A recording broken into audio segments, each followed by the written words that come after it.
My name is Jan Welch, and welcome to part 1 of episode 17 of the Then and Now Blading podcast featuring Fritz Peitzner. This interview was a lot longer than most of the ones I've done before, so I broke it into 2 parts. So for part 1, we're going to talk about Fritz's history in inline skating, what it was like growing up in Plano at Eisenberg's Skatepark. We talk about him competing in Hoedown and other competitions around the US. We then discuss the Dallas, Texas skating scene, and then we move on to his travels around Europe and South America with his good friend Josh Glowicki. For episode 2, we get into his big wheel blading. We talk about his skate shop, Carriers, and we dive into his really bad head injury he received at the Pow Wow at the beginning of COVID. I hope you enjoy episode 1. If you do, make sure to hit the like button, subscribe to this channel if you haven't already, hit the bell icon to be notified of all new uploads. I have links to my social media and my Patreon page in the description below, so you can check those out if you want. Hello, Fritz. Welcome to the Then and Now Blading podcast. For those of you not familiar with Fritz, he's a long-time Dallas, Texas inline skater growing up in Plano, and he frequented Eisenberg Skatepark as a kid, where he became really good at skating, when he was known for his style. He competed in the Hoedowns, lots of comps around Texas, grew up with a lot of influential skaters. Now he has a skate shop pretty much across the street from where Eisenberg's used to be, called Carriers. Yep. And he also traveled the world a lot with another Dallas skater named Josh Glowicki. They spent about 15 months combined in Europe and South America, taking in the sights, the skating, the food, all the good stuff that goes along with that. Yes. So Fritz, welcome. How are you today? I'm doing good, man. I'm doing awesome. How are you? I'm doing fantastic. So looking at you right now, you're surrounded by a lot of skates. I see a bunch of power slide skates behind you, some skates they so to roll. I'm not sure if those are roller skates or the ones in the orange boxes on your other side. Oh yeah. These are Kaya roller skates, yeah. Okay. So where are you at right now? I call it the warehouse, aka my parents' house. So this is their media room that they don't use, and my shop is really small. Like God, if I could hold a quarter of this inventory there, it'd be awesome. The shop is super small, so I keep most of the stuff here. Yeah, and this is where I like go back and forth from my parents' house to the shop and refill it. It's pretty funny. Like you said, the shop is literally around the corner from where Eisenberg's was. Probably like a 1-minute walk from where Eisenberg's used to be. My mom used to cut hair in the shop that I'm in now. So whenever she would go to work, I would go to Eisenberg's, and I would skate there from like 9 in the morning until midnight. And so I got used to going back and forth, and it's crazy. Whenever the whole thing developed, I ended up right next to where Eisenberg's was. That's really amazing. How many skates do you have sitting at your parents' house right now? Dude, I want to say around 300, but more on like the 350 side. So I think there could be more, and then I have a whole bunch downstairs I gotta unpack too. That's impressive, and that's very cool to see. You've got a long ways since we did an interview with you for Big Wheel Blading at the very beginning of your store, when you weren't even in a storefront yet. You were still selling out of your van, and we're going to get into that a little bit later. I wanted to go into your history of skating, but before we do that, I want to ask you one question. You said, now you have a store across the street from where Eisenberg's was, and Eisenberg's, had a pro shop back in the day, selling skates. Yep. Which shop has a better selection, your shop or Eisenberg's back in the day? Oh God. Well, for aggressive skating, Eisenberg's definitely was on top. I had to take a different route. Aggressive skating, whenever I started, was, like super down. But I did want to start a shop, because everywhere I went, everywhere I skated, people would ask me where I got my skates. That's a whole nother story too. But yeah, long story short, when the idea came to start a shop, I realized that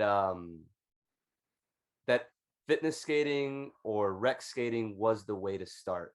That was the more, I guess, profitable way to start a shop. And then I went to aggressive skating. But Eisenberg's definitely, they had everything on time. Like I miss that world. I'm actually like trying to recreate as much as I can. Like my ideas are pretty big for it. But I remember like Eisenberg's, not only, God, they had the shop, but they also had a park and a place to hang out. It was literally called the home for skaters. So, I mean, that's where we went. Like, that's where we found out about skates. And yeah, they had as far as aggressive skating goes, like I still got a little bit to go. I remember going to the grand opening of Eisenbergs. I still have my invitation from that they sent me in the mail. I still have a copy of that somewhere. I'll see if I can find it. Throw it on the Patreon page. When did you start skating? How old were you? And did you start aggressive skating right away? Or were you just rolling around the neighborhood? Damn. All right. Yeah. I was gonna say 13 because I remember the day that I got my aggressive skates, but I think I started skating like I want to say like a year or two before, like 11. I got I'm pretty sure they were called, gosh, what were they called? They were something 2000s. Like it was like a purple and black skate. I think it was Rollerblade brand. Gosh, I wish I remember that. It was like they were like the Infinity 2000s or something weird like that. But anyways, I started skating like up and down the street and jumping off curbs, and then I took out the middle wheels and tried grinding. Just like, I mean, a lot of kids that day and those times did. But yeah, I think I was probably about 11, and then really took it seriously at 13. And what were your first skates? Solomon, the blue ones, the ST8s, I think those were. Yeah, first skates. And were you aggressive skating before Eisenberg's opened, or did you start after Eisenberg's opened? After, for sure, after. I had no idea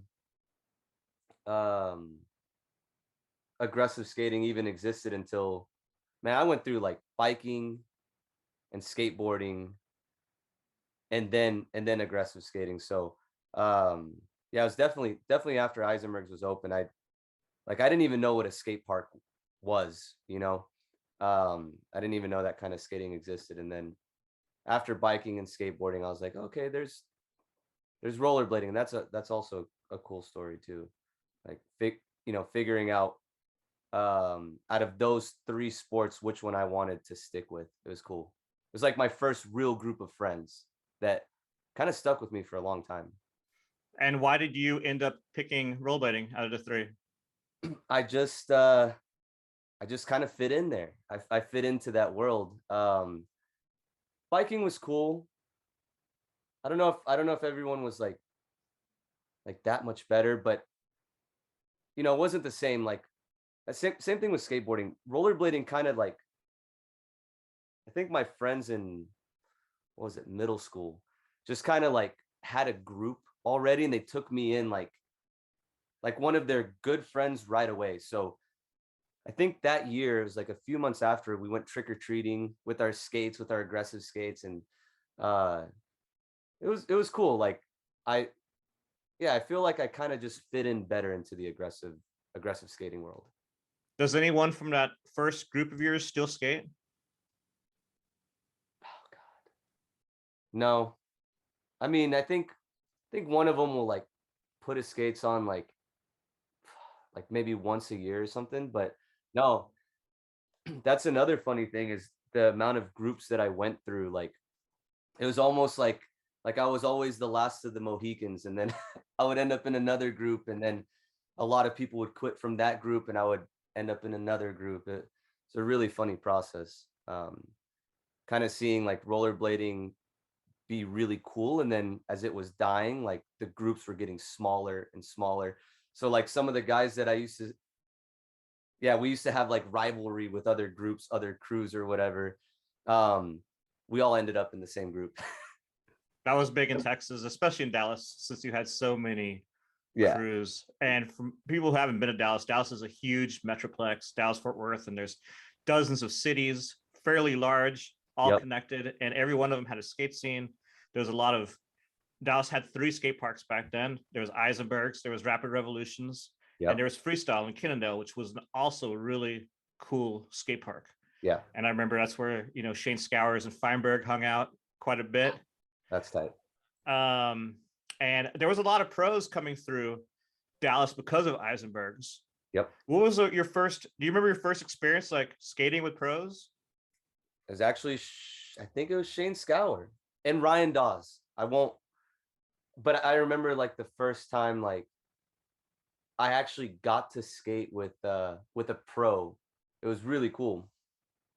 The Eisenbergs used to have a W ramp, and that was the main thing that I sessioned.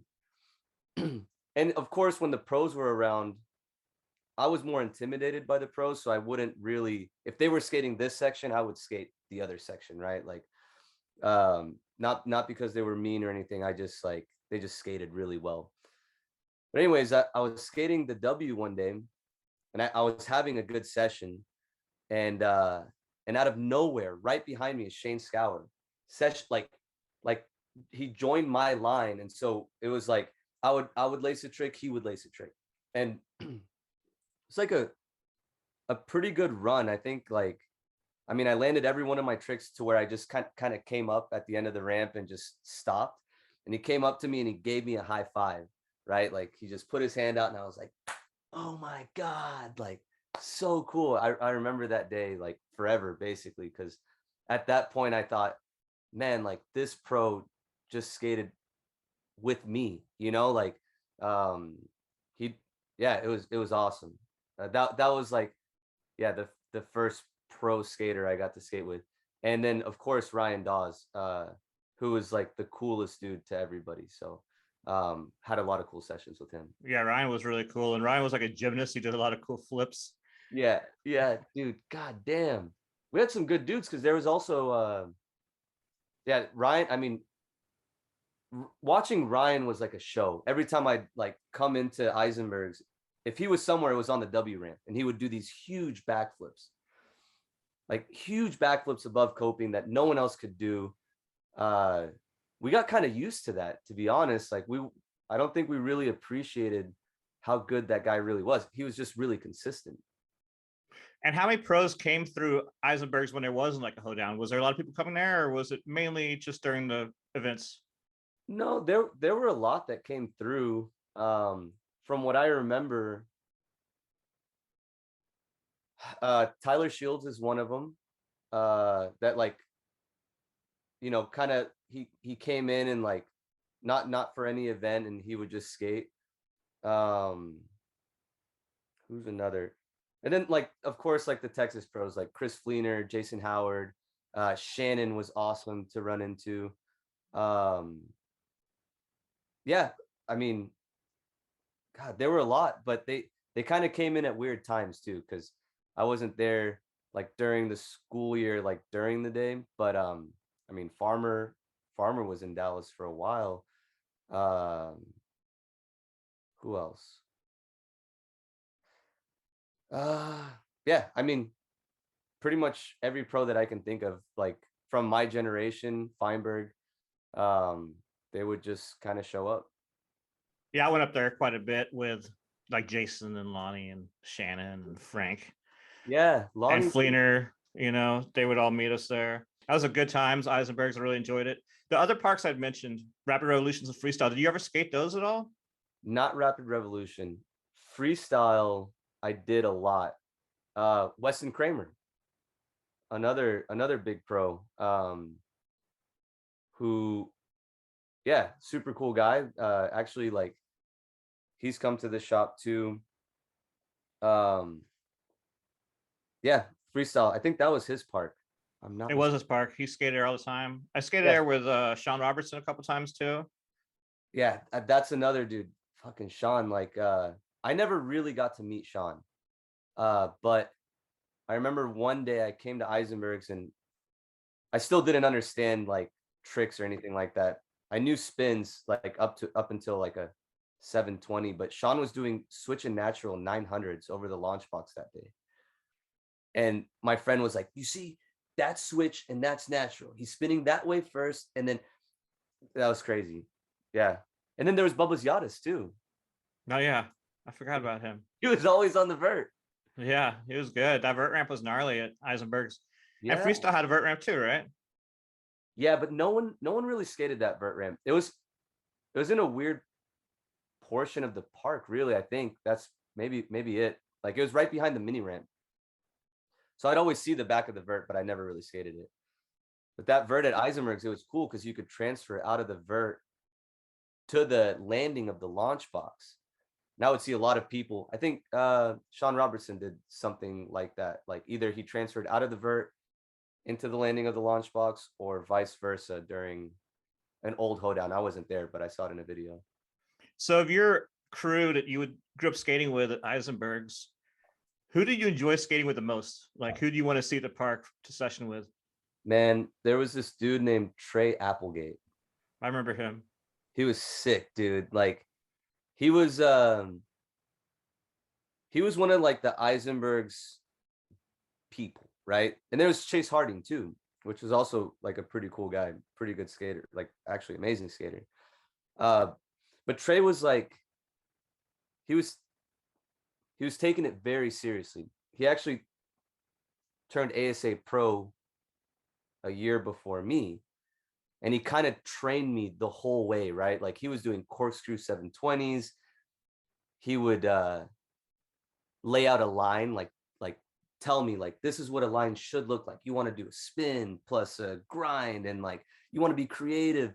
So anytime I saw Trey at the skate park, I knew we were gonna session and have fun, but also like get to business, which was my goal at that time, to turn pro. Yeah. And what was the first time you competed in a hoedown? Jesus. I don't remember the year. I was 16. Had to have been 16 or 17. God damn. It's kind of a blur. Like the first time, I know I got hurt. I definitely got hurt that year. I was grinding off that top. You remember the top shotgun ledge where the handrail used to be? Yeah. I'm pretty sure it was that year. I want to say it was the year that you'll probably remember this trick, but Jason Howard did like a neutral topsoul on the rail, like on the flat part of the rail to 270 or 360 soul down it. Yeah, I remember that. I think it was that year. Okay, I'm not sure what year that was, but I can't remember the year either. But yeah, that was it. I didn't do very well. I got hurt. what was the best you ever did at a hoedown? One of the last years, actually. It was when Julien Coudeau and the French guys came, and they all had the matching jackets. It wasn't the very last year. It was one of the last years. But I remember that year I made it to finals, and I can't remember what place I got, maybe 5th place or something. But it was a session. It was like it didn't feel like a competition, which was cool. I think that's when I did my best because I felt the best. And I knew the guys and everything. Like they came, and I think it was Julien Coudeau and Roman Godiner was there that year. And they were all really cool. And so I remember like during the comp, like instead of having to compete to hit the spot, they would say, "You go, you got it." And I'd be like, "Oh yeah, all right, I got it." It was when Arlo made that rainbow ledge with the transfers. It was so cool. Yeah, I remember that. Yeah. It's really cool. So growing up in Eisenberg's, like how far did you live from there? You could just skate there?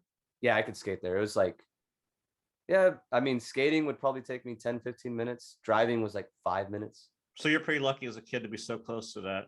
Dude, I had no idea for the longest time that it was there. And it was also not just a skate park. They also had shows. They had like, it was kind of youth orientated. There's a Yep. lot of kids that didn't skate that hung out there. What Yep. was it like being there as a kid and growing up? Like, what impact did it have on your life? Dude, it was actually my yeah, my everything. Like my place, yeah, to go and socialize, hang out, be cool, get my, my energy out, right? Skating.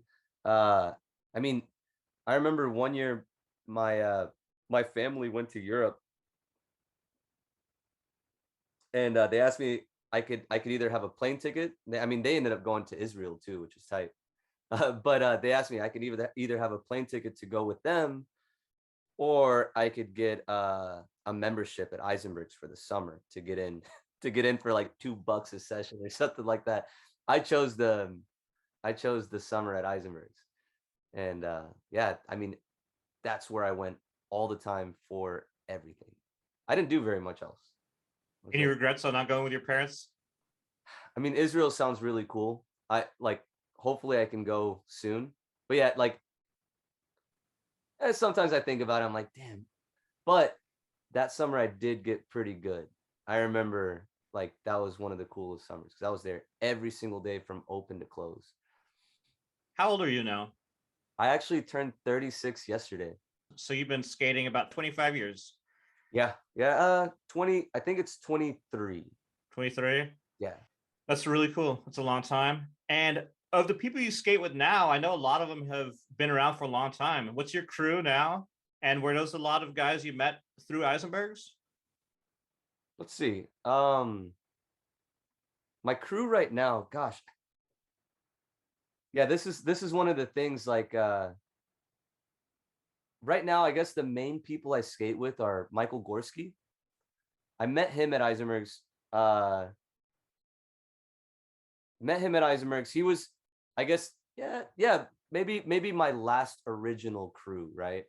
Um Gorski, Danny Ross, he skates almost every day. So if I want a session, I'll definitely hit up Danny. Josh Navarfar just started skating again. Uh and Sullivan. Um Sullivan and Aaron. Who else? Other than that, like, I mean, the skating scene here in Dallas is so big. Like tonight, there's a Thursday night skate. So, like Tuesdays and Thursdays, you're guaranteed to like skate with maybe 20 plus people. But the people I call the most if I want to go session are probably Danny, Gorski, Sully, um, and Josh. It's kind of funny. Like I think um, if there's no project going on, for example, like filming a section, uh, really we just end up skating a bunch of parks. And so um, we'll just kind of like, Danny will hit me up every day and say, "Hey, I'm going to this park. If you want to join, join." So yeah, it's my personal crew like is smaller, but like the Dallas crew is just bigger. So there's always someone to skate with. I mean, Dallas is so big, a lot of those parks are pretty far away, and then you have to deal with Dallas traffic. Oh God, yeah, yeah, that's true. Like I think last week, that everybody will say a time, right? Like 10 a.m. or something, which sounds pretty cool. But yeah, getting to this particular park took me an hour and then an hour to get home. And then I got stuck in traffic. And I kind of told myself I'm never going to that park again because of that. It's called Clayton Skate Park. It's a free park, and it's right next to another cool free park. I mean, it's not bad. But yeah, like sometimes if you don't calculate your time correctly, you're gonna get stuck out there. And then we're spoiled here in Dallas actually with a seems like there's a skate park like at least every 20 minutes apart. So like where I live here in Plano, there's a skate park about 10 minutes away, the Plano Park, and then there's the Allen Park, which is another 10 minutes away. So I've got like 5 parks surrounding me and I can get to any of them in 10, 15 minutes. So then to think to go to all the way to Fort Worth, where that other park was, just doesn't make sense sometimes. One of the main sessions that happens every week is the Lions Skate Park, right? Yeah. And where's that from you? And what's that park like? I know it's not an indoor park, but it's covered, so it's the closest thing you have to an indoor park in Dallas. Yeah, pretty much. That's about, from here, from where I'm at right now, it's about 30 to 45 minutes away, sometimes an hour, depending on traffic. It's a really cool park. Actually, they used to have X Games there, X Trials. It was, I know Jaron Grobe, I think, won one of the X Games there. There was, I know Ryan Dawes definitely skated it, but it's a really cool, like, they had a really cool X Games style outdoor area, right? With like big launch boxes, this really cool wave ledge, quarter pipes, like tall quarter pipes, transfers and stuff like that. They recently got rid of that area and replaced it with more like skate plaza style, still wooden ramps. I like the park. I think the park is cool, but I think I liked it better before when they had more of the bigger ramps and stuff like that.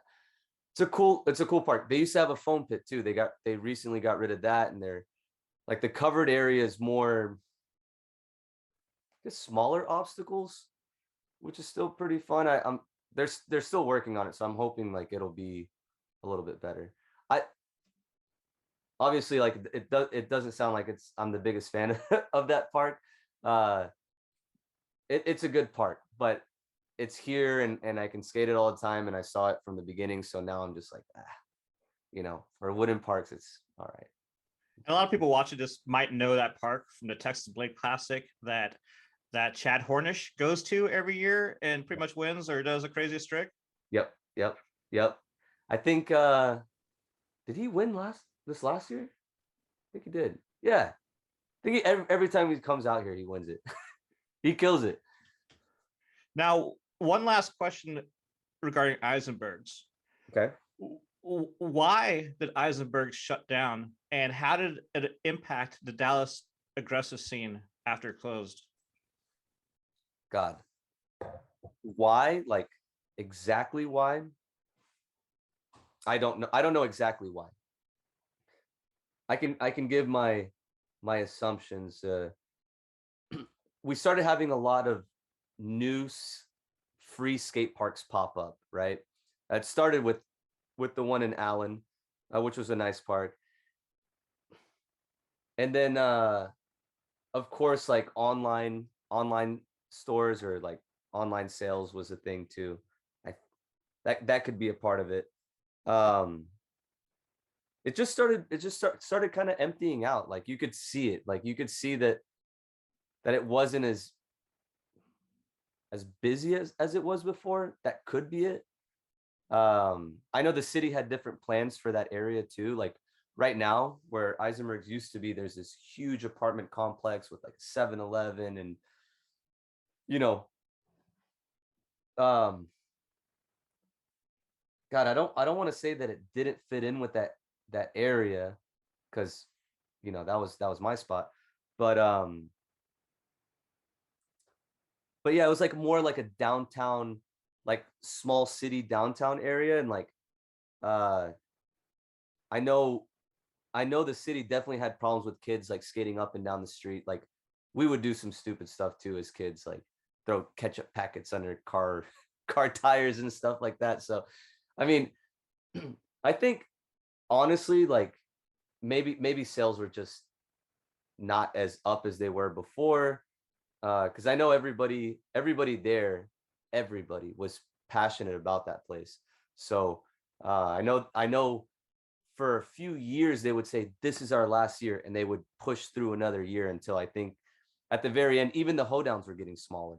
The last Hoedown was, not as, like, you didn't see as many pros as you would.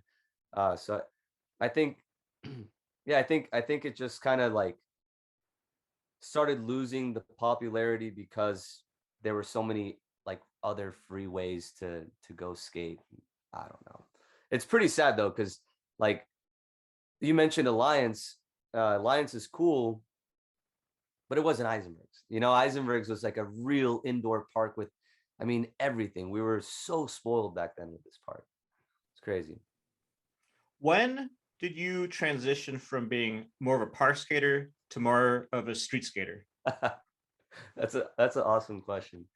I love this question because it kind of like, this is street skating is kind of what maybe kept me into skating. Michael Stein and Chris Stein back in the day had a crew, right? The OPT, Orange Peeps Tribe. It was Chase Rushing and Sully. There were a few other guys there. Anyways, so I would always end up at Eisenberg's, and one day we all knew these guys were the best, and they rarely came to the park, right? But when they did, like, they would kill it. And so they come in one day, and I knew who they were, and I got to skate with them. And then I think Chris Stein was like, "Hey dude, we want to take you street skating someday." And I was like, "I'm down." He's like, "When do you usually come up here?" I was like, "Saturday mornings." And he's like, "All right, we're gonna scoop you up next Saturday." So yeah, Chris Stein picked me up from Eisenberg's. We went street skating. My nickname was Slow and Low because I would always skate real slow and get real low when I would jump on a rail. And yeah, they kind of taught me how to street skate. Like they taught me all the rules in street skating, like coming off the end of the rail, the right end of the rail. You know, if you jump on the left side, you know, you don't want to come off far side, you know, like they taught me all the proper rules of street skating. And that's when it started. I think I was like maybe 14 or 15 then. In your opinion, who is the best street skater of all time from Dallas? God dang it. That's such a hard question, dude. Can I give you like a few answers? Sure. Give me like a top three. All right. Damn it. That's still hard, dude. That's in no particular order. This is so tough, dude. I mean, Shane Scour did full cab true top sole on Carrollton Kink back then. Like, that was so hard. Definitely Shane Scour. Like, I think Shane Scour, like, at least for the Dallas guys, like molded a lot of our style, right? Like kind of like squatting and like putting your arms up and stuff like that. Shane Scour is definitely, I'll put him at number one. God damn it, dude. I want to say Chase Rushing too, like, because he kind of like brought this new creative thing, like style, like mixed with hard tricks. Like he wasn't just like the creative guy that did like little dinkers, you know, like he was a well-rounded creative skater, is a well-rounded creative skater. So I would say Chase is in there. And then you got to put Michael Stein in there too, because Michael could do everything. He didn't have the best style, like in my, like, you know, my taste of skating, but he could do any trick he wanted on pretty much anything. I'll put him there. God, can I name two more? Yeah, let's do it. There's Sullivan, John Sullivan. And I'm also naming Dallas guys too, because there's also Jason Howard. Fuck. We have so many good skaters, dude. Sullivan is a real street skater who's got like the vocabulary down, and if he misses a trick, it's gonna be once or twice. That's it. Like he'll just knock out tricks for days. He can do full cabs. I mean, he reminds me of the New York guy. God, what was his name? I can't remember his name. The thing I love about Sully is, A, he's always been really good. Yeah. He's still really good. Yeah. And he hasn't aged a day. Dude, he's still doing it. And Sully, the funny thing about Sully is you know, we all joke with each other, right? Like when we talk about skating and blah, you know, we would always joke about like the main tricks that we're known for doing. Sully broke out of that. Like, so he actually kind of has a different style than what I remember, which is cool because he kind of morphed, you know, he leveled up at a later age, which most people don't do. Like they kind of get stagnant, and if they're known for fish brains, they'll do fish brains all the time, blah blah blah. But he kind of morphed, he leveled up. Yeah. Well, I remember going to Dallas, you know, way before Eisenberg's opened to skate with some of the old school guys, and a lot of them weren't necessarily super friendly. I feel like a later generation in Dallas got a lot nicer. Did you experience anything with like an unfriendlier scene back in the early days of Dallas skating? I guess I won't really say I saw it. I definitely saw it. I didn't really get it though. Like I always kind of like in the beginning I was kind of quiet and I would separate myself. So I would just kind of watch. Also Eisenberg's, like, you know, as a hangout or whatever, it was not what I was used to as a kid, you know, like you know, like it was Eisenberg's was a kind of like the people that went there were rough around the edges, you know, like they had goth night and stuff like that. I mean, in the beginning, I used to go to church. I was in a youth group. So like for me, when I would go to Eisenberg's, I'd be like, my God, you know, what's going on here, right? So, you know, I kind of separated myself, and I think it helped me because in a way, like everybody was a lot nicer to me. But I did see, I did kind of see a little bit of that, like kids being mean or stuff like that. And I didn't understand that. Like I remember one time, like this kid was making fun of my helmet, but I didn't know it. Like he was being sarcastic, and I didn't understand sarcasm then. So he was like, yeah, he made fun of my helmet. I was like, yeah, thank you, dude. He's like, that's a cool helmet, you know, being all like a dick. And I was like, oh, thanks, dude. You know, and I just skated away. And then I got to know the guy, and I realized that, yeah, he was making fun of my helmet that whole time. And I just took it as like, hey, thank you, dude. So for me, it worked out. But I didn't really experience too much of that. I did see some of it. Like I know people would run into each other on purpose. For example, like we learned about like skate park etiquette and snaking kind of the hard way, right? Like if there was a kid like snaking somebody a lot, like eventually he'd get just, you know, shoulder checked or whatever. Our scene was cliquish, but I was kind of like in this weird middle scene. Like I was kind of like, we were kind of like the younger guys, so we kind of just did it to ourselves, to be honest. Like if anything, like maybe we were just mean to each other, but as far as the older guys, like they were all pretty cool, and they all kind of kept to themselves anyways. Like they all just went street skating, like they didn't really, if anything, we would get offended that we weren't included, you know, with these cool skaters. But I mean, what I know is all the guys from Dallas who stuck around are all really cool. yeah, Most of those kind of like mean kids or whatever, they quit skating, you know, way back in the day already. I remember one guy, I'm not going to say his name. I remember one guy, he skated Solomon's, and he was sick. Like he had cool ass style. And I think everybody would know him if I said his name, but he was really cocky. So like he would definitely, yeah, like throw it in your face. Like, oh, you did that sloppy, you know, or I'm really cool, and this is how you're supposed to do it. Yeah, some of them would really intimidate you. That I think that's one guy that I do remember that I just, he sticks out in my head. Like, yeah, I didn't like that guy. What was your first skate video you ever watched? God. All right. It was NIS 97. I want to say that one. It was a NIS 97 VHS that I got from one of my friends. His mom used to work at Eisenberg's. And he had, man, he used to have like all the NIS like things that they would give you, right? Like the what were those things? The Walkmans? They were called Shockwaves. Yeah, Shockwave. Yeah.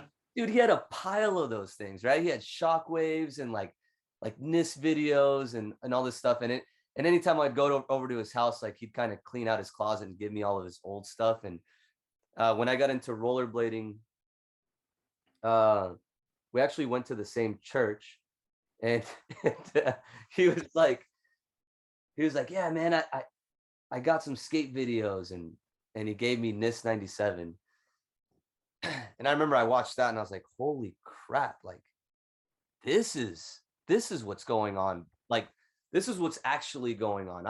When I was skating, like, I didn't know why we were doing these tricks. They were fun, but like I finally got to see where it was coming from, right? Where like these guys were setting these trends. So NIS 97, and then the first real video that I bought was Brain Fear Gone.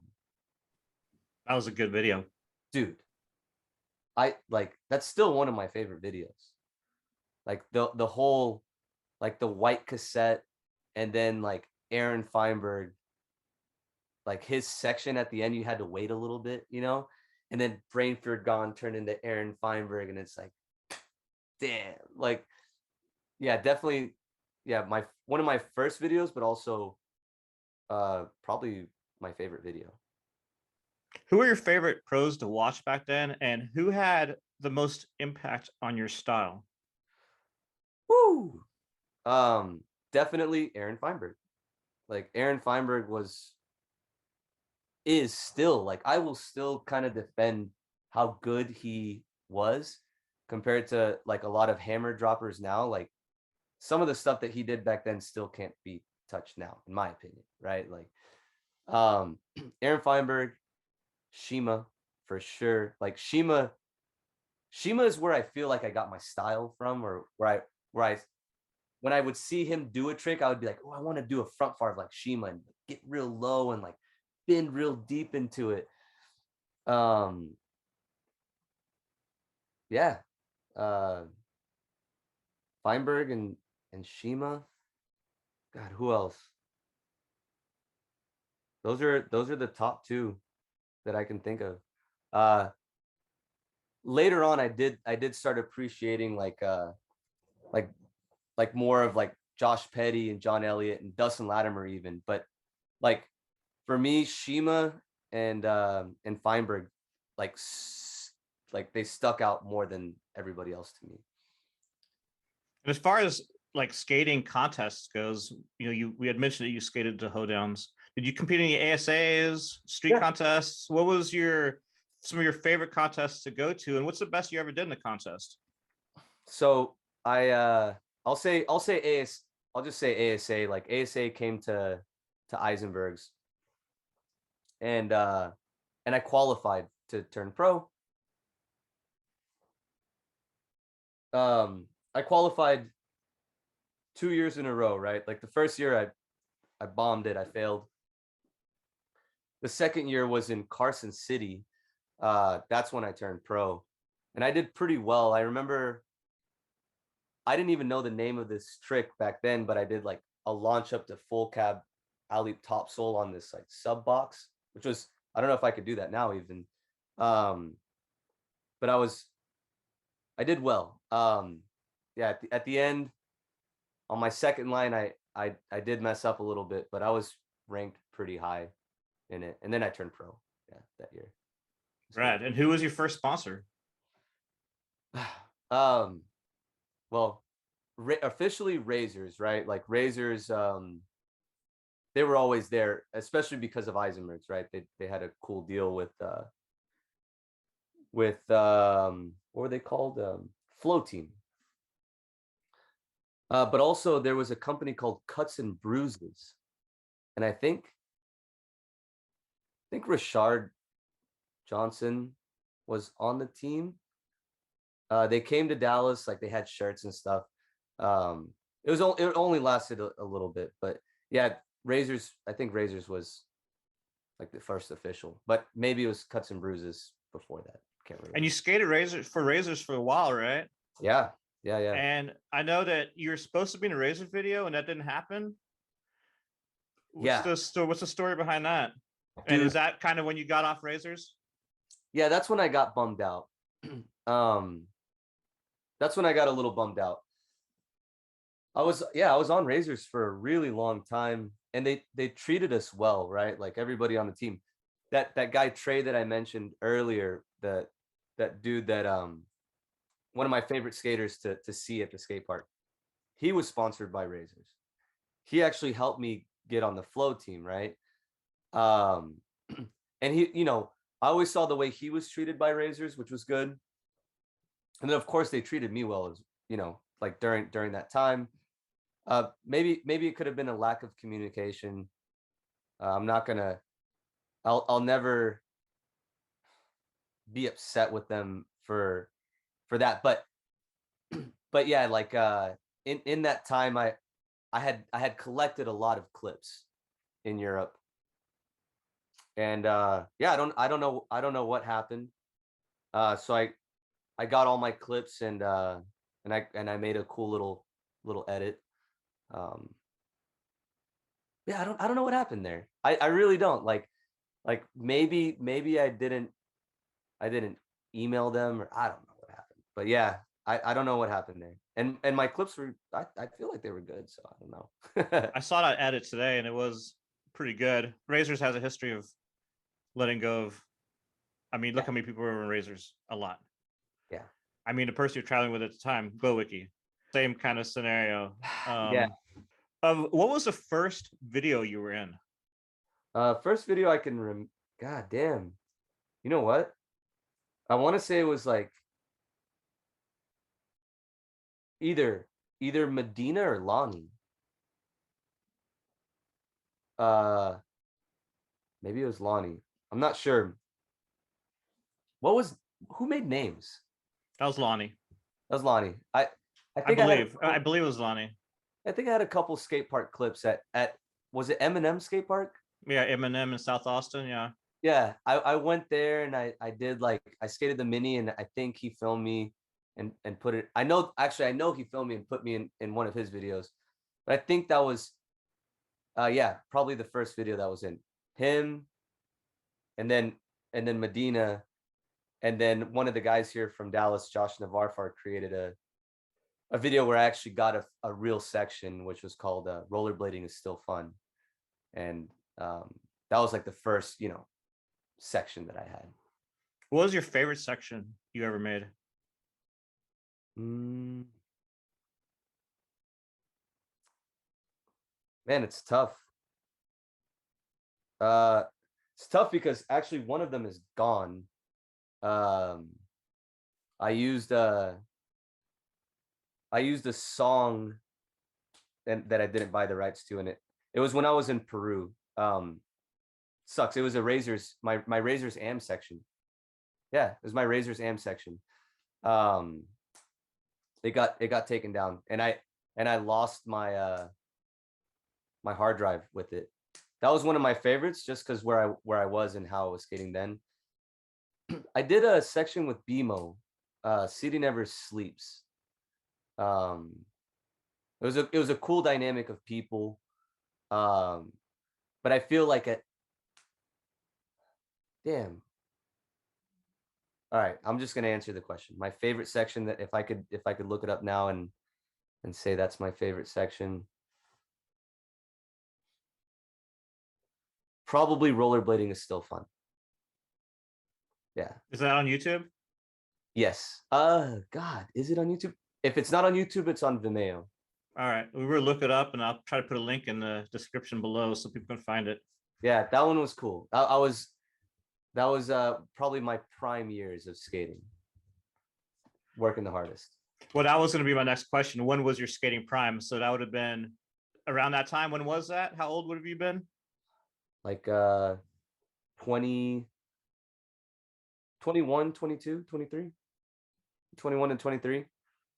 I started really kind of like seeing benefits of the amount that I was skating and the amount that I was doing right around the time where I was kind of like leveling out, you know what I mean?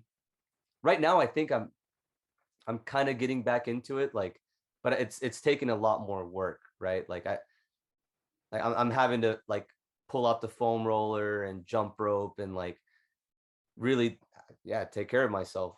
Back then it was a lot easier of a process to do. No, for sure. With age, you definitely have to prepare more Dude, physically and mentally.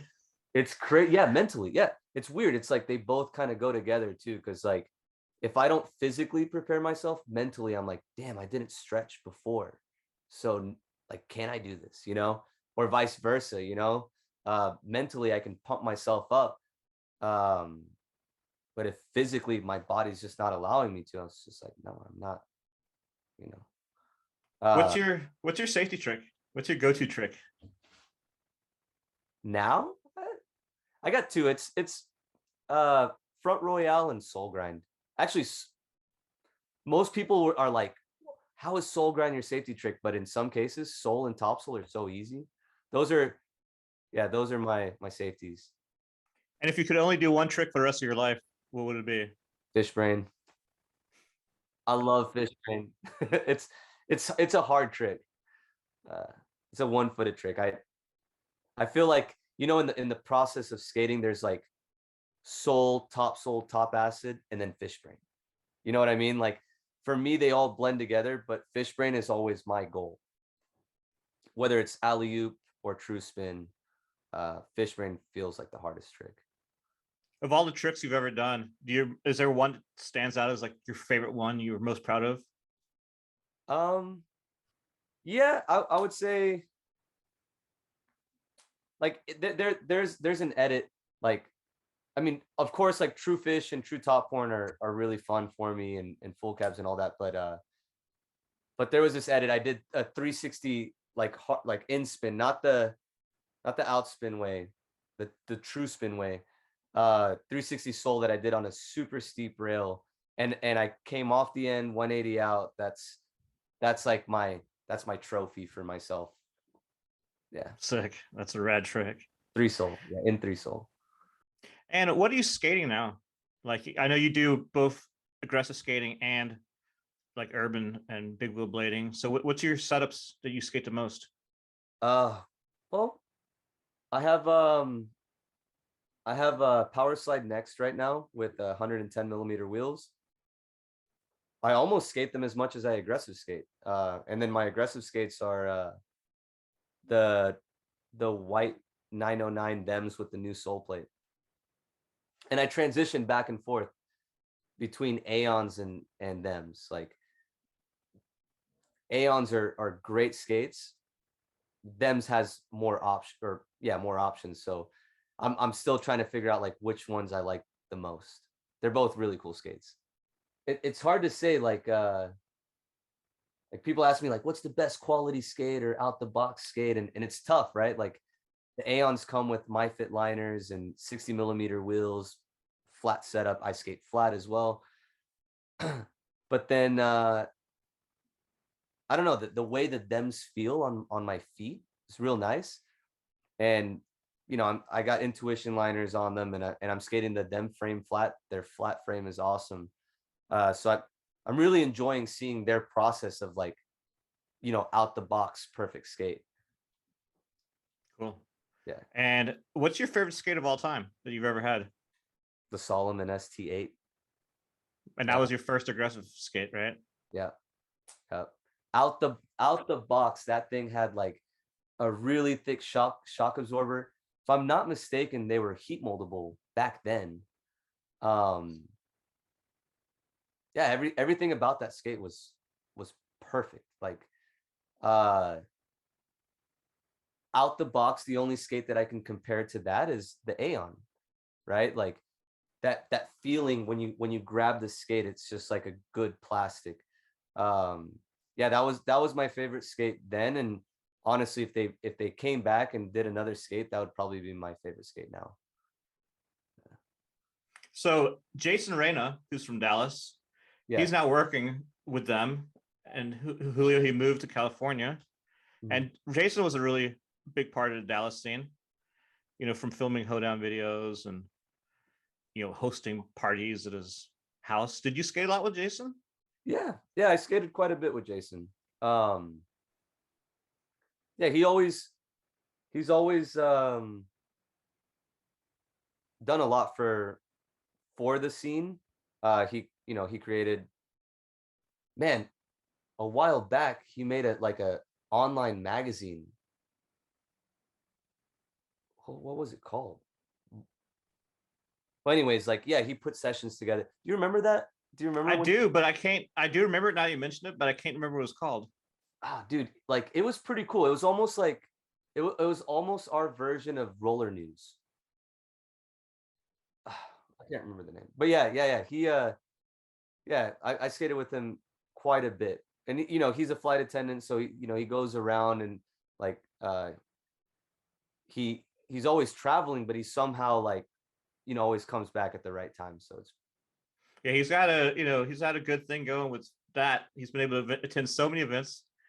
He's always at an event and hanging out with different guys around the country. Like, definitely doing cool things. He's always done a lot of good stuff for Texas blading and just blading in general. Um, and what's in Texas? What's your favorite city to skate at outside of Dallas? it's kind of tough in Texas. Oh God, I think Austin is really interesting to go to. Austin always has like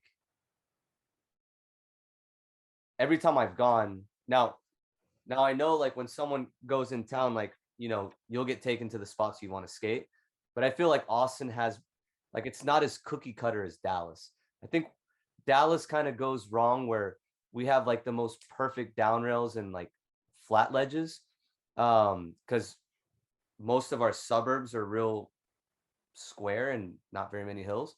But Austin has a lot of like banks and um funky looking spots, like fun spots to skate.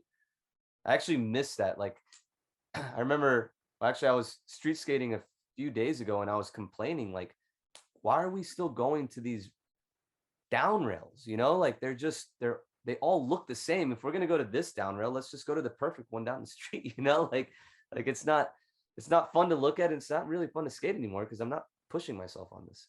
And Austin will have like a bank up to a rail or something funky, like going on. Austin is, yeah, a really cool place to skate. And they've been building like crazy. Another thing with Austin, it's a lot hillier than Dallas is, so it Yeah. has a lot more variable terrain Yep. to Yep. skate on. Dallas is fairly flat. It's Um, super flat. Yeah. We yeah, we don't like I said, like unless you go to an industrial area with like ditches, then yeah, you're gonna find some cool stuff. But for the most part, yeah, like the suburbs, they all you'll find a cool, perfect spot, but they're just too perfect. We might as well go to the skate park at that point. and Josh Glowicki. When did you meet Josh? How long have you been friends? And I know that you guys started doing a lot of traveling together. How did that all start? Gosh, meeting Josh was funny. Like also back in the day around the Eisenbergs times, um, I was out street skating, me and my small group of friends, and we saw Josh, right? Josh and his brother and like these older dudes. Their crew was so cool because they were all really, really good on this high level, but they kind of like they were like, yeah, they were this unknown crew from McKinney, right? So I saw Josh there, and then I saw him at the skate park a few years later, but we recognized each other. And yeah, the story of meeting him is funny because like I used to sag my pants real low. I was like kind of gangster, and and Josh was a little bit more rocker style. So he made fun of my pants, and then I made fun of his shirt, and then we became friends. Like it was cool. So like from there he disappeared again, and a few years later we run into him at the skate park, and he was skating the K2 Fatty Pros, and we were all on razors then, right? Like the Genesis.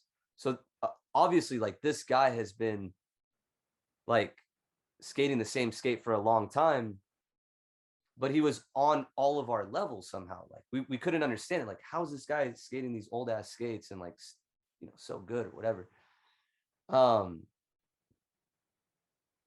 we had a nickname for Josh too. It was Blast from the Past was his nickname. Like like just this solo guy skating this random park destroyed us, right? And then he became part of the crew. Like he would hit us up, and it was around the time of Rollerblading Is Still Fun, like a year or two later. Like we made that video, and I think he had like the ender section. Like he killed it. And then from there, like Josh's motivation was really cool because he was like more pumped on it than all of us, right?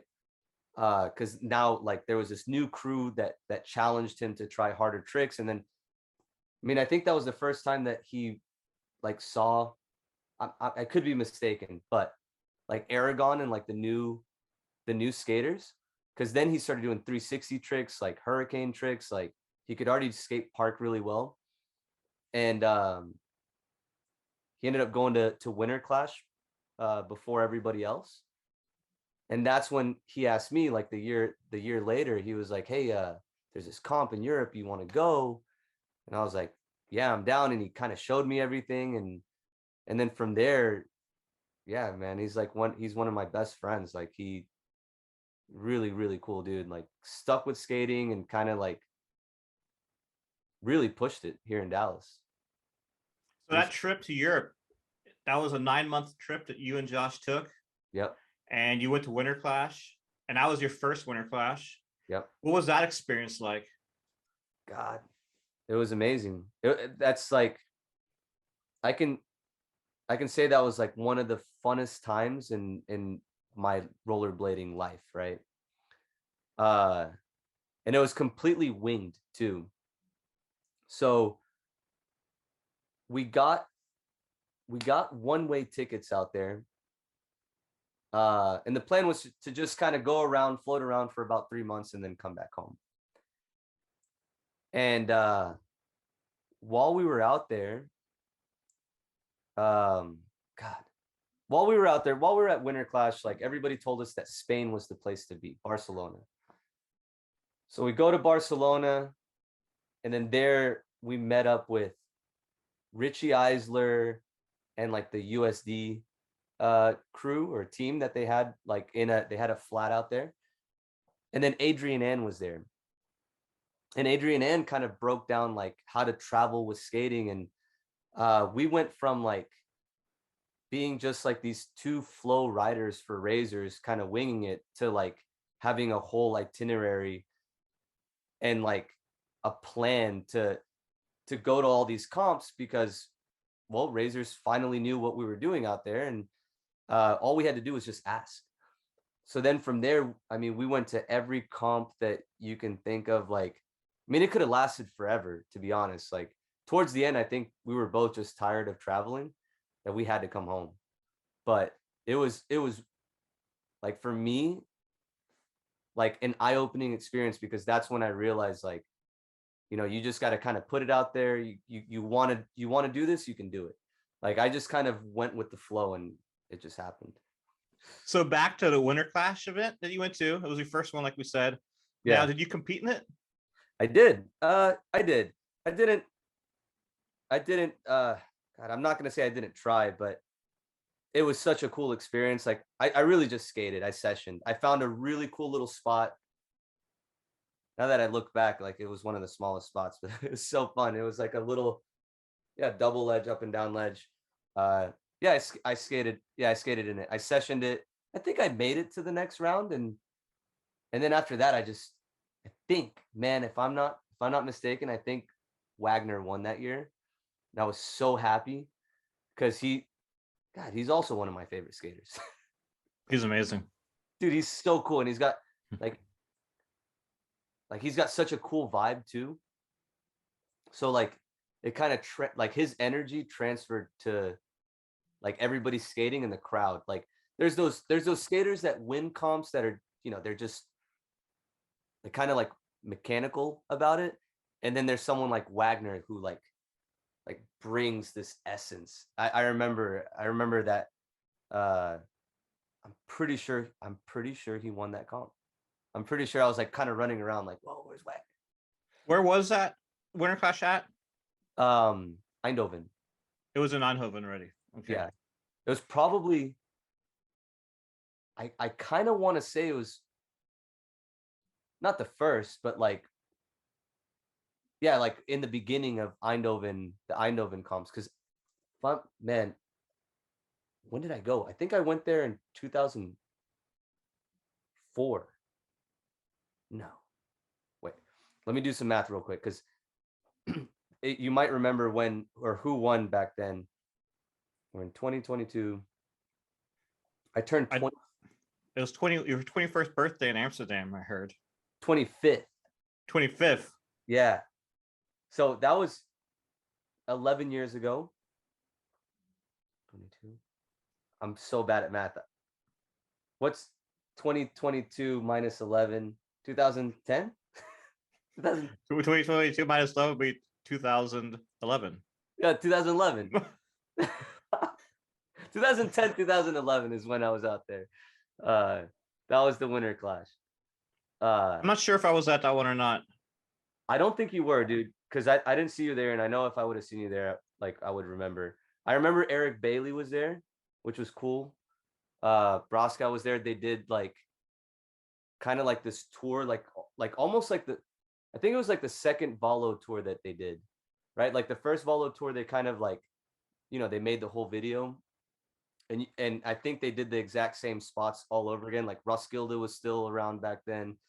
I got to experience all that cool stuff, like what you saw in the Volo video.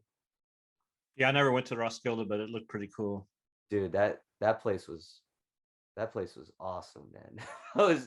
Europe was such a cool trip, man. Like that's kind of when I realized that rollerblading was still alive, to be honest. Like the European scene,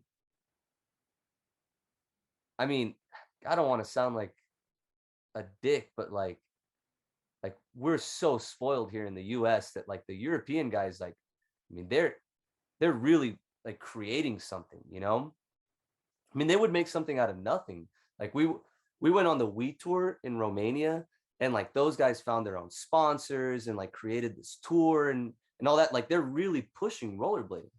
I mean, we went to Russia that year too.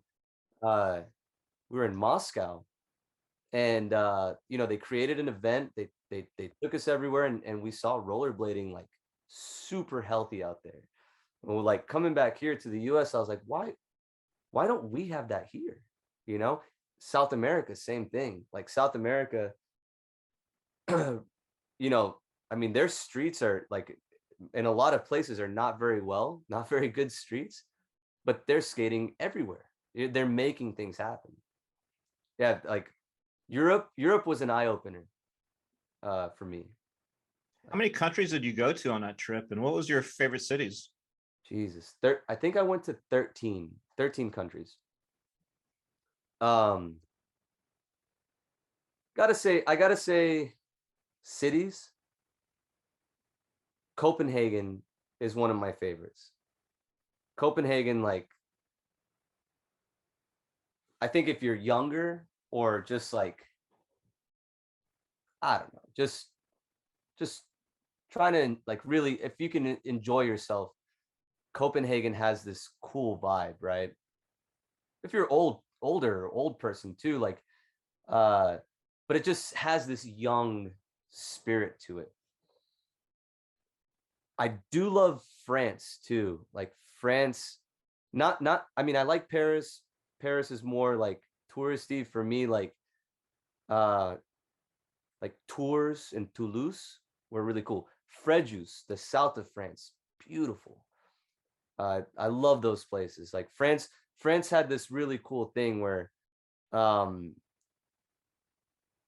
they're on their own time zone, right? Like they yeah, you just live slower in France, seems like. More laid back.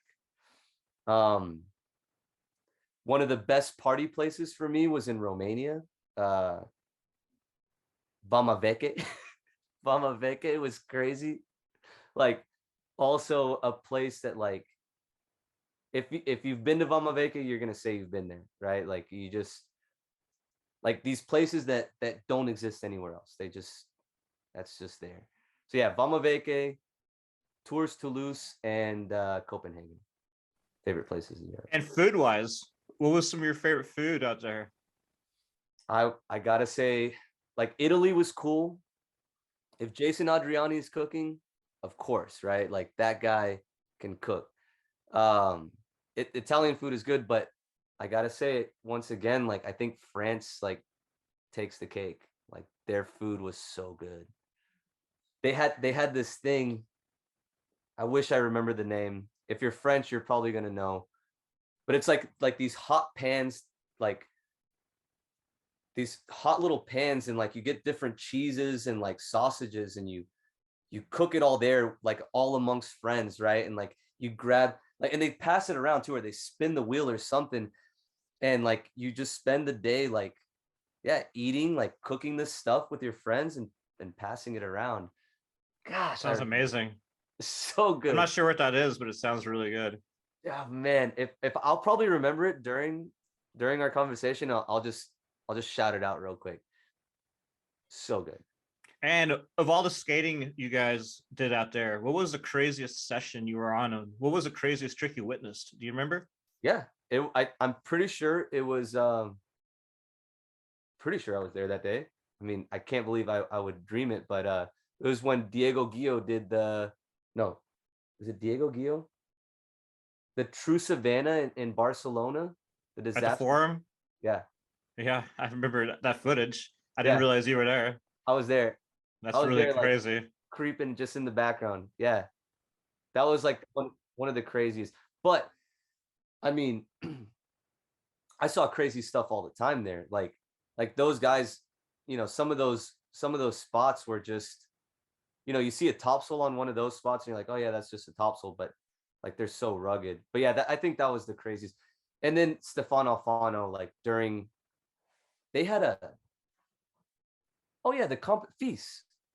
Yeah, during a feast, like he had this perfect difficult run, right? Like if it couldn't get any harder, his last trick, his ender, after he's all tired, was a disaster hurricane topsoil on a rail.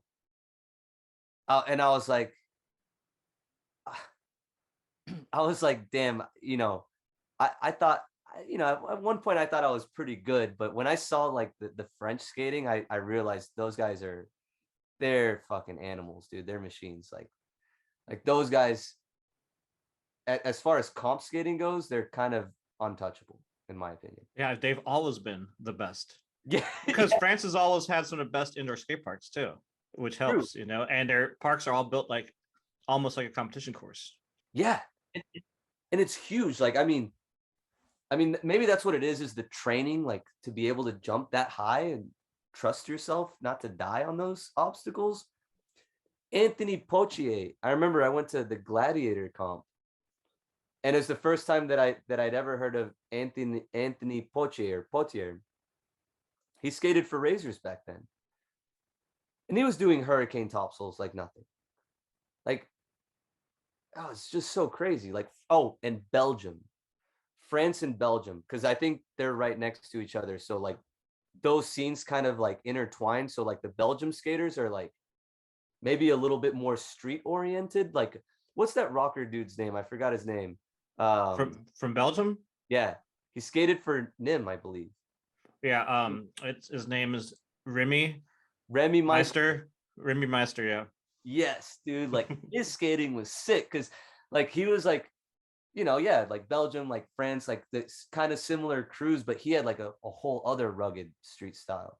Watching him skate, we went street skating one day, and I mean that dude had been drinking and still did like the craziest shit. Like I could not believe it. I love that scene. I love their skating. Yeah, last time I was in Belgium was 4 years ago, and Freddie White and Remy lived in a squat in Brussels. That was super awesome. It was like an art studio, and they had like a venue in there and like a yoga studio, and like, but they were paying like €1 a year, like to rent it from the city. No, It was really cool. God. Now, going back to Amsterdam and your 25th birthday, how was that? It was amazing. God. Yeah.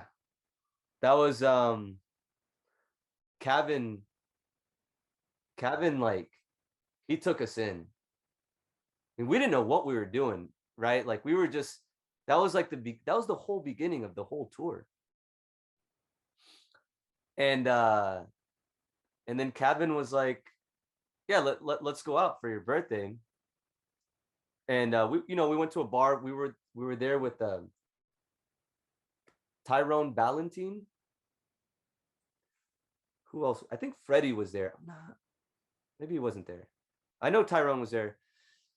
But anyways, like, we partied. It was fun. But at the end, you ride bikes everywhere. I don't think one of us could get a bike, right? One of us was bikeless. And I said, well, I'm turning 25 today, so I'm jogging all the way home. And I remember I jogged like right next to them riding bikes like the whole way home. We got a couple treats, right? So I when we got back, I got to eat some cool cookies, and I had a good night. It was cool. It was awesome. Like, yeah, that was like the spark.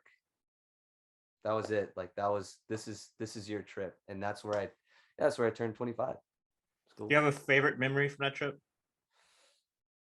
Most favorite yeah, let me see. I want to choose one that's good because I have a lot of crazy experiences from that trip. Let's see. Sorry, it might take a little bit. I'm trying to think of one.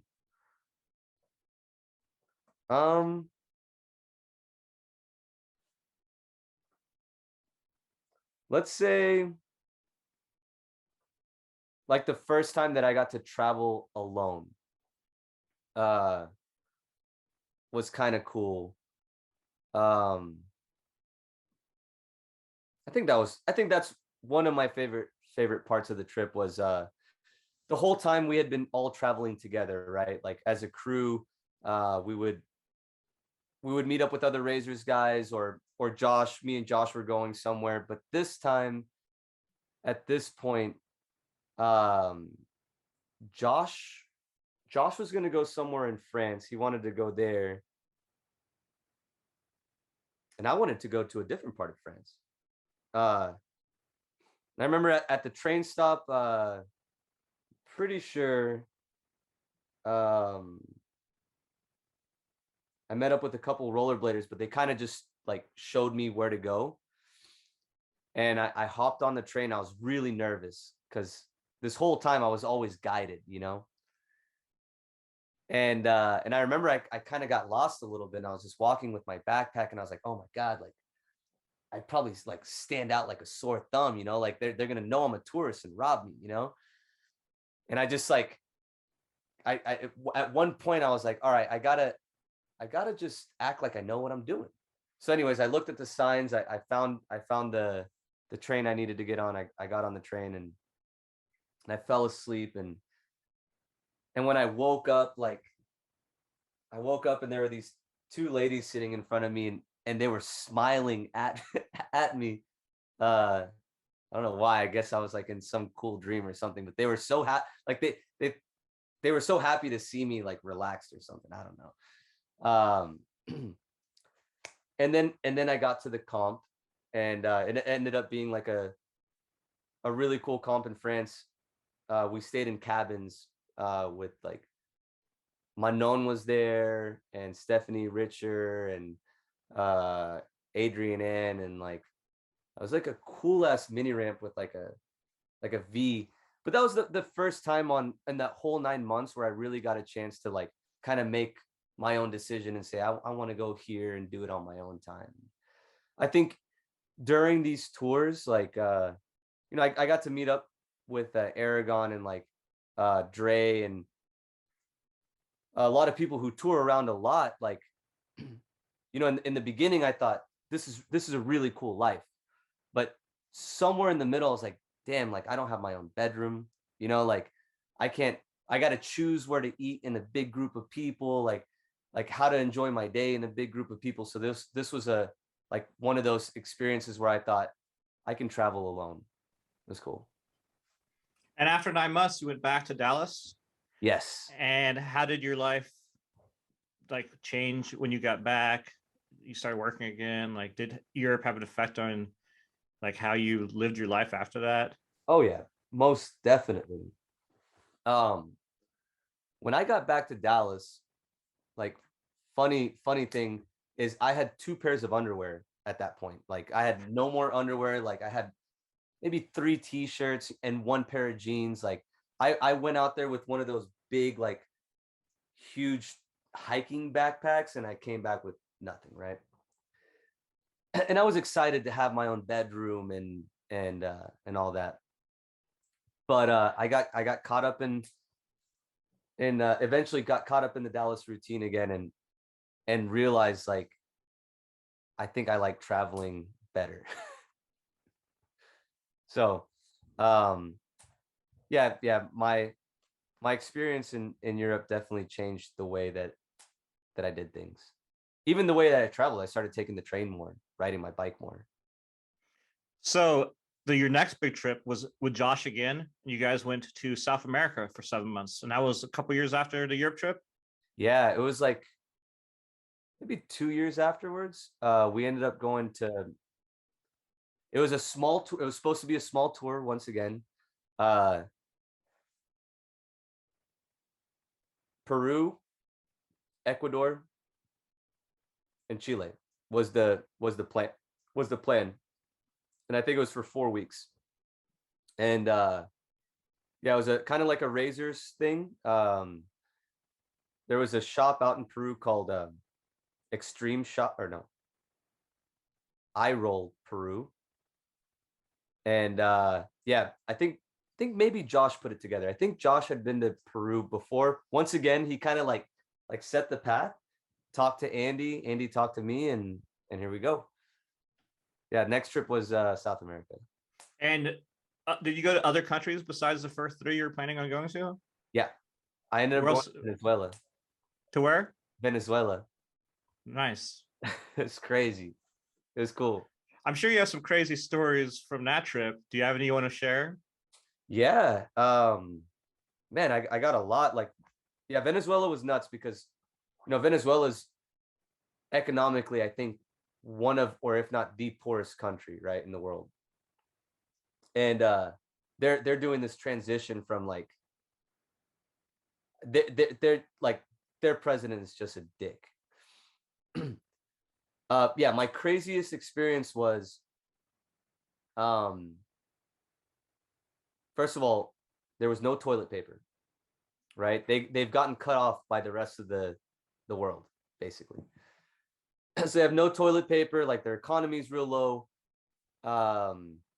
That was already the beginning, but I remember I did a black market exchange, $200 for like, God, I can't remember how many bolivares it was, but I got a stack this big of money. And that's like a lot of money for them, right? $200. Well, anyways, we went to Margarita Island. Plane ticket back cost us $20. This is how bad their economy is. But I had to hide my money everywhere I went, right? Because they told us about the police. And sure enough, the police pull us over. They see that I'm the only one with their American passport. And they tore my my suitcase apart. Like they were looking for something. Luckily, I had put my money underneath my liner in my skates, so they couldn't find it. That was really, I think, the scariest experience that I had, because I was like, I mean, it's one thing like hearing things on on the news or whatever, but when your own friends that you're traveling with tell you like, hey, be afraid of the police, and we get pulled over and they asked for the, God, dude, I was shitting myself. It was so scary. Do you speak any Spanish? Yeah, I got lucky with that. I speak Spanish, so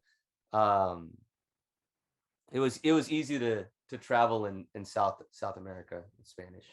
And I got to meet Santiago Asperu that trip, which is another one of my favorite skaters. Super stylish. Damn. Yeah, he's a cool guy. I still talk to him every now and then.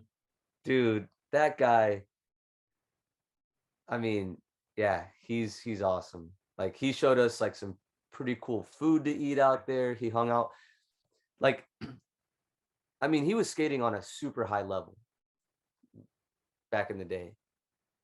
And I don't know how often he skated when we went out there, but he came with us every day and he got clips, at least 3 clips a day while we were out there. It was cool. That's rad. He's awesome. Is there an edit from that trip? Yep. I'm gonna have to look that one up too. It's probably on YouTube, I assume. That one I actually made the edit. So not the best edit, but I'll link that one below as well so people can check it out. I know you definitely like Peru because you've been back a lot since then. What is it that you loved about Peru that brings you back there? Okay. One, like the main thing that I will say that I gotta say is that the friends that you make out there are like, I mean, like, yeah, they're really good friends. They're just caring people. They're caring and sharing, like, to the point where, like, if someone goes and buys a bag of chips, they open it up, and instead of putting their hand in first, they start to share. It's like, hey guys, here, have some of this. I love that. Like, my friend Carlos, whenever he found out that I wanted to stay in Peru, he's the one that told me to stay and said, you can sleep in my skate shop for free. And that guy took care of me for like 7 months after that. So I love the friendship that you get in all of South America, to be honest. I think it's just a South American thing. But Peru like really captured me.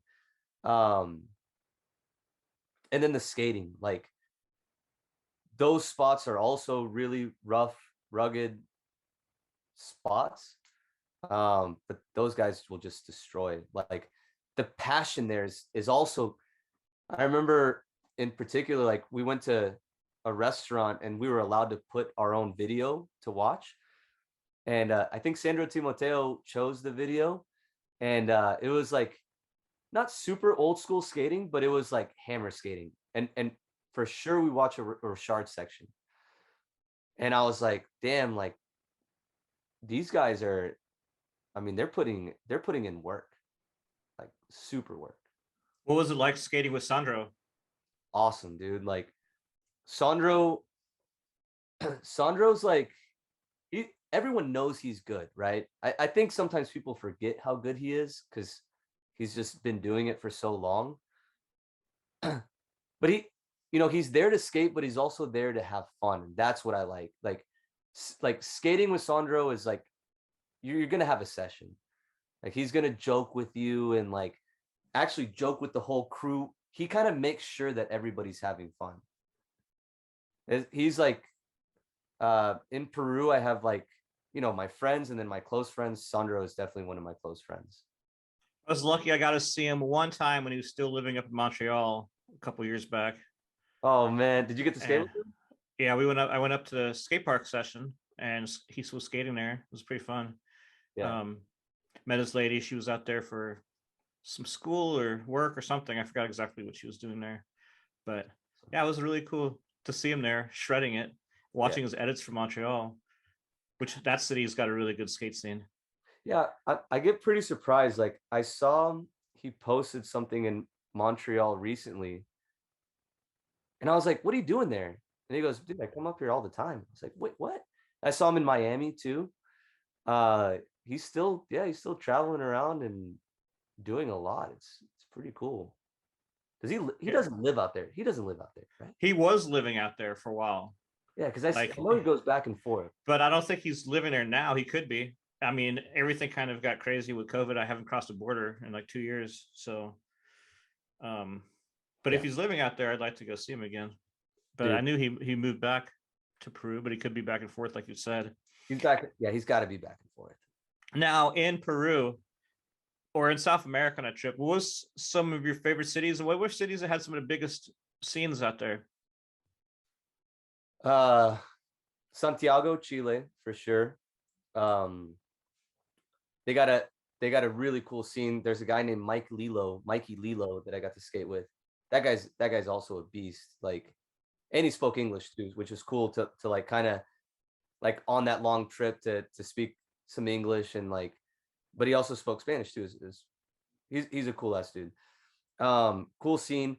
I think one of Montre's riders is from Chile. Uh, and I got to see her, and I remember her like standing out of all the skating, like Catherine Numero, maybe her name is. I think she skates for Icon. I got to see her out there. That scene was cool. Uh, just a perfect place, right? Santiago. Ecuador was fun. A lot of good skaters there, but to be honest, Peru had, for me, like the best scene. I feel like Peru had the best scene. And what was the craziest trick you witnessed on that trip? God,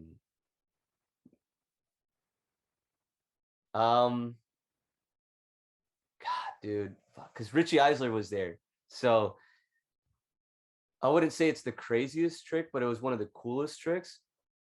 There were these little yellow rails, like I don't know, like maybe like a foot and a half tall. They were like kind of guardrails, and there were like 10 of them. And he went full speed, and he sold all of them. Like he sold, jump, sold, jump, sold, jump, sold, jump, sold, jump, sold. And I think he 360'd out at the end, if I'm not mistaken. Like on top of doing all those soul grinds, he 3'd out. That was really cool. And then there's a guy from Brazil that came to the comp that we went to, and he did like this crazy ass corkscrew 720 with like his hands and his legs just wide out, like fully committed, fully what's it called? Oh God, what committed? Like he was fully committed to that 7. So he didn't have to grab it. He just like spun it, and he was totally corkscrewed. I thought that was really cool too. Sick. Yeah. So my favorite thing about traveling, which I asked you about Europe, is the food. So Yep. how was the food in South America? I'm sure obviously it's going to be different everywhere, but what was some of your favorite dishes you had out there? I would say once again in Peru, I think with culinary, like when I was there, they had won some competition. They were like #1 in the world. Ceviche. Woo. Ceviche is, dude, yes. Like they had this place where like they get like a fried, like almost like a fried calamari, and they mix it with this like white fish that gets cooked in like lemon juice, and it's just perfect, dude. It's like the perfect flavor. So ceviche is definitely there. And then they had this Asian fusion, Peruvian Asian fusion, which was also really good. Like they had like the Peruvian spices and sauces with like these noodles and like chicken. Another cool thing that I loved about Peru, or maybe even South America in general, was the markets. You could go to any market and you can skate there, you can walk there, you can walk out of any house that you're in, and you're going to find a market like 5 minutes away, and get like a fresh squeezed juice with these fruits that like dragon fruit, or like these weird fruits that I've never seen before, and they just got them right there, and they and it costs like $1.50, and they do it right there for you. That's what I love the best, was their juices and ceviches. God damn, even their breakfast, just simple, like going to get some eggs with rice, was just good. So good. So good, and so fresh too. I really miss the ceviche from San Diego. There was a lot of good ceviche when I lived in San Diego. Was it like shrimp ceviche? It was all sorts of octopus, like No, so that's All sorts of different, you go to a place and they would have like 10 different kinds of ceviche. there's a lot of Hispanic people in California. Like my parents are from Guatemala. It's Central America. So our ceviche is shrimp. Now, as much as I want to like, you know, give a good shout out to like Central America, Guatemala, and I think Peruvian ceviche is better. Like shrimp is good, but it's almost like a shrimp cocktail. When I was in Miami, I had some good ceviche too, almost to the level of Peru. Cool. South America is one place I never got to go to that I've always wanted to. Hopefully, I'll make it sometime, dude, when things get a little bit less crazy. Now, what's the last trip you made for skating? Miami. Yeah, I went to the Franky Morales Invitational. And how was that event? That was looked like it was pretty cool. And I saw he's going to do another one fairly soon. Yep. I really enjoyed it. I was kind of torn, like the shop is a blessing, right? But when it comes to traveling, it can make it difficult. So I had to kind of choose between Blading Cup and Franky.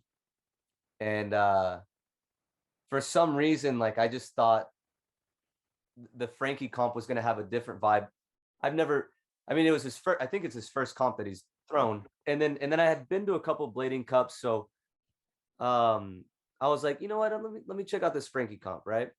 I went a week early and I hung out. Like I tried to do like a little bit of a Nils, I brought my foam roller and like did some solo missions and just kind of chilled, went to the beach and stuff. and then the comp comes and I'm looking at the weather the whole time, in between. I'm like, damn, I think it might rain during this comp. This might suck, Anyways, like it rained, but the vibe of the Franky comp was so cool. Like, a lot of amazing people were there. It didn't feel like a competition. It felt like a big session. Like everyone was smiling, having fun. I enjoyed it. I want to go to the one in April. Like I'm pretty sure I'm going to go. Josh does blading camp now in Europe. Have you been going to those at all? Yeah. When was the last time you went to one of those? So I went for my first one a few months ago. Oh, check this out. Funny. This is one of the blading camp ups, and it's got like a little carabiner, so you can like put it on your jacket. Dude, Josh is doing amazing with blading camp, right? It's not just like a sales pitch or anything. Like first of all, just going to Malaga is amazing, right?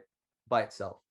But what they're doing over there is even better. Like they've really figured it out. They've figured out what makes it fun for an instructor as well as a student. It's beautiful. They've added quad skating now. And I know they had quad skating at Franky's comp. Yes. Too, yeah. Right? And you're selling quads in your shop. Now, how is the relationship of quad skating with inline now? Have you, being a shop owner, what are you seeing happening with the two sports? First of all, yeah, like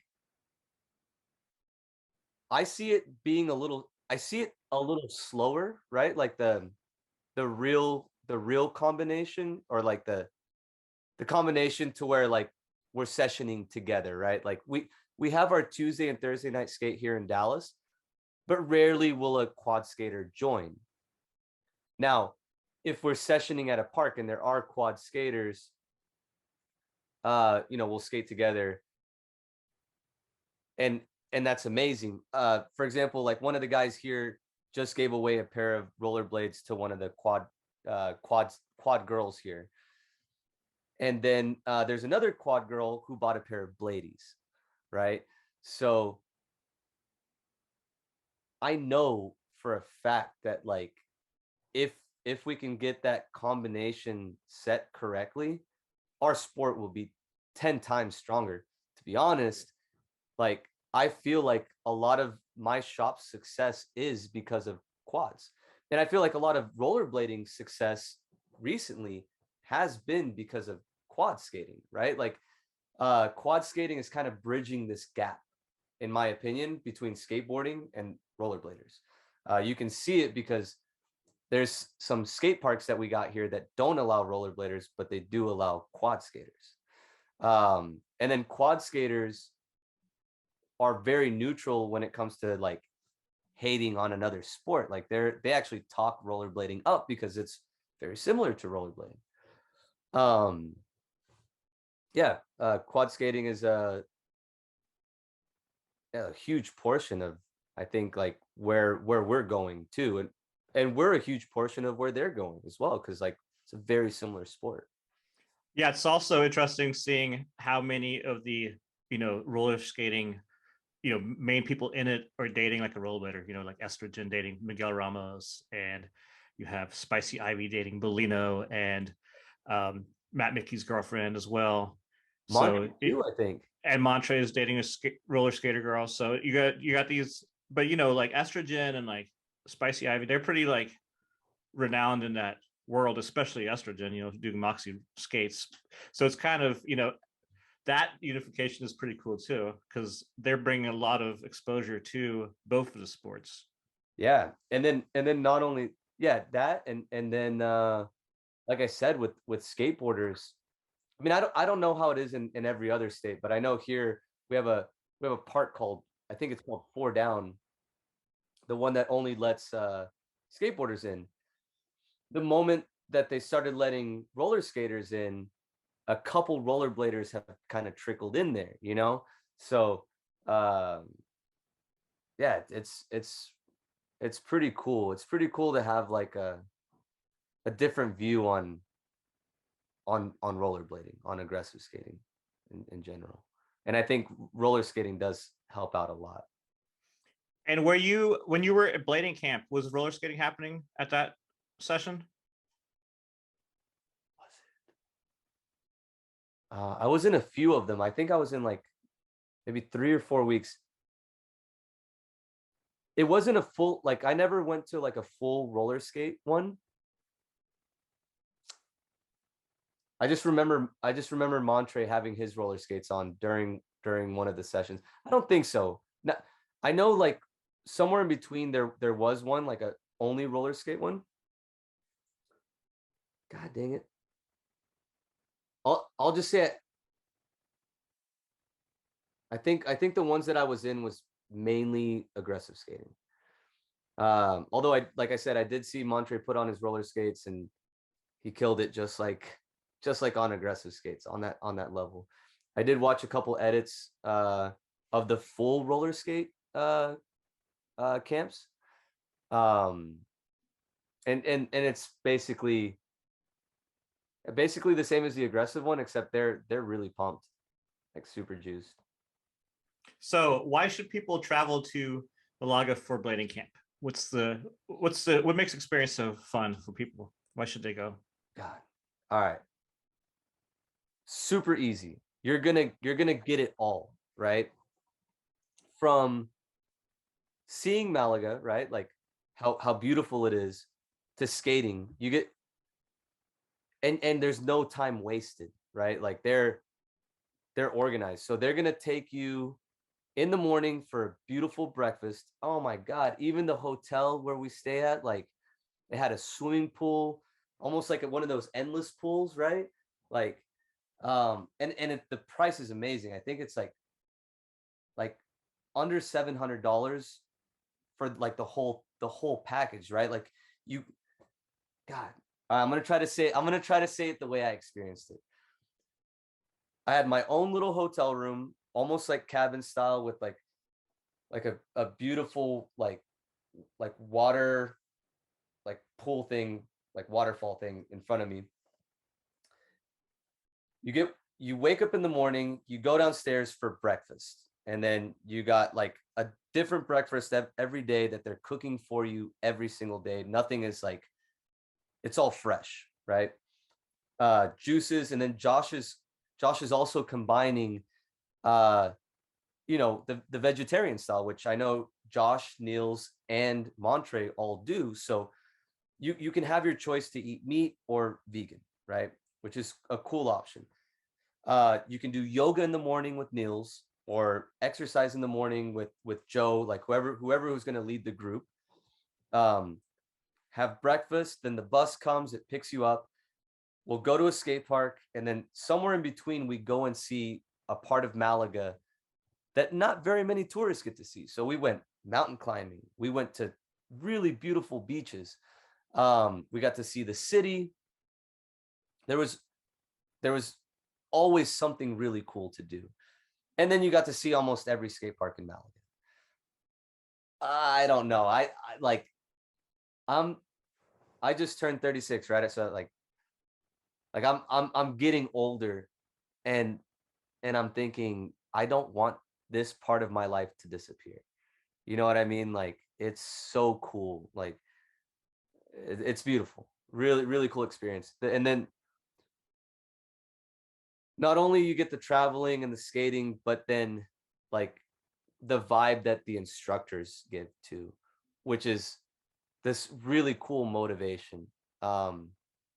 Like I said, hanging out with Niels while he was there, like, it was cool. Like, it kind of brought me back down to life, right? Like, okay, I'm gonna foam roll, I'm gonna stretch, and I took that with me home, and then Montre has like this powerful vibe of like, he's just a go-getter. He can do whatever he wants. He'll just say he's gonna. I saw him do so many crazy things on that trip. Like they had those calisthenic bars, right? And like, he was like swinging and flipping and swinging again. It was just something that I still am trying to do right now. Joe Atkinson was there, which is like, he's another guy. Like, he's just like he's on another level. Like, talking to him, being around him, skating with him also revamped me, So like, I mean, if you're a kid, you're just getting into it, yeah, like, the kids are pumped. But if you're an older guy like my age, and you want to go out there to just skate, have fun, like, trust me, you're gonna come out of there like pumped. And I was there as an instructor, so like, I mean, I don't know, like, they really do an amazing job. Josh as well. On the bus, they get on the microphone, like, and it's genuine. Like, they're genuinely doing something for rollerblading. I think, like, if this was like a corporate thing, they would, yeah, they would probably charge a lot more. And like, I mean, these guys are like, I don't know, they're putting all their heart and soul into this. It's amazing. That is really cool. Yeah, it's amazing. I would love to experience that sometime. I think it would also be really cool to have, more camps like that around the world. Like, having one in the US would be really rad. Like, Yeah, I mean, it seems like they've created a model that could be replicated or, associated with them in different places. Because I think like a circuit of blading camps would be pretty cool. I heard someone mention something like that. I talked to Josh about it too. We talked about in the future doing something like that in Texas. And it would be really cool to, like, someone who I watched some, can't remember who I watched, but they said the same thing, like make it like a tour, like start somewhere, almost like a series of competitions, you know what I mean? But do it that in camps. It'd be amazing, because people can see, like, I mean, when someone thinks about Spain, if blading camp wasn't there, I would always just say Barcelona. And then I've been to Barcelona, and Malaga puts Barcelona to shame. Malaga is just like, it's almost like, I'm not talking down on Amsterdam, but like, Amsterdam has this bicycle thing, like, coffee shops and all that. But then there's Copenhagen, which is like the place with less tourists. So it's like, makes it more fun, I think. I'm sure Amsterdam's been really nice the past 2 years with COVID, when there's been no tourists there. Yeah, It's like they got to reclaim their own city. Seriously, I bet they're taking a break because most of the guys that I met in Amsterdam, like Kevin, right? Kevin is a totally like sober guy. Like he doesn't drink, he doesn't smoke. Like, he's just hangs out, right? But tourists who go there, like they think that's the party town, right? Most of the guys that I met out there that lived in Amsterdam were just very like level-headed, like they'll party, but it's not the same kind of partying on that drunken level, yeah, they're probably getting a badass break. Oh, They've yeah. probably seen a lot of shit too. A lot. Yeah, dude, like, oh my God.